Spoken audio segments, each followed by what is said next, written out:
ശബരിമലയിലെ സ്വർണം പൂശിയ പീഠം കാണാതായ സംഭവത്തിൽ ദുരൂഹത വർദ്ധിക്കുന്നു. പരാതിക്കാരനായ സ്പോൺസർ ഉണ്ണികൃഷ്ണൻ പോറ്റി തന്നെയാണ് പീഠം വീട്ടിലെത്തിച്ചതെന്ന് സഹോദരി മിനി. ഞായറാഴ്ച ദേവസ്വം വിജിലൻസ് മിനിയുടെ വീട്ടിൽ നിന്നാണ് സ്വർണം പൂശിയ പീഠം കണ്ടെത്തിയത്.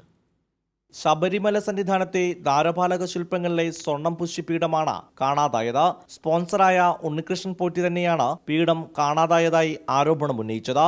ഉണ്ണികൃഷ്ണന്റെ സഹോദരി മിനി ദേവിയുടെ വീട്ടിൽ നിന്ന് പീഠം ഞായറാഴ്ച ദേവസ്വം വിജിലൻസ് കണ്ടെത്തുകയായിരുന്നു.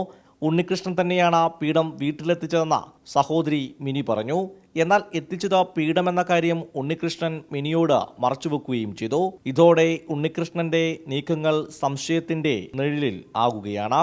എന്താണെന്ന് പറഞ്ഞാൽ, അതായത് 25-ാം തീയതി വ്യാഴാഴ്ച വെളുപ്പിന് നേരം വെളുത്തു വരുന്ന സമയത്ത് അനിയനും മറ്റേ വേറൊരാളൂടെ അവൻ അങ്ങ് ബാംഗ്ലൂർക്ക് പോവായിരുന്നു രാവിലെ. അപ്പോൾ ഈ ഒരു സാധനം, സീൽ ചെയ്ത ഒരു സാധനം ഇവിടെ കൊണ്ടുവന്നു. ഷീൽഡാണെന്ന് പറഞ്ഞു. 2019 ഉണ്ണികൃഷ്ണൻ പോറ്റിയുടെ സ്പോൺസർഷിപ്പിൽ ചെമ്പുപാളിക്ക് സ്വർണം പൂശിയത്. ആ ഘട്ടത്തിൽ തന്നെ ശബരിമലയിൽ നിന്ന് സാങ്കേതിക കാരണങ്ങൾ ചൂണ്ടിക്കാട്ടി ഉണ്ണികൃഷ്ണൻ തന്നെയാണ് പീഠം ബന്ധുവായ വാസുദേവന്റെ വീട്ടിലേക്ക് മാറ്റിയത്. വിവാദമായതോടെ വീട്ടിൽ നിന്ന് പീഠം മാറ്റാൻ ഉണ്ണികൃഷ്ണനോട് ആവശ്യപ്പെട്ടത് വാസുദേവൻ തന്നെയാണെന്നാണ് സൂചന.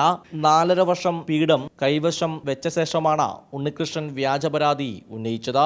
ഇതോടെ ഉണ്ണികൃഷ്ണന്റെ പരാതിക്ക് പിന്നിൽ ഗൂഢാലോചനയുണ്ടെന്ന സംശയം ബലപ്പെടുകയാണ്. കൈരളി ന്യൂസ്, പത്തനംതിട്ട.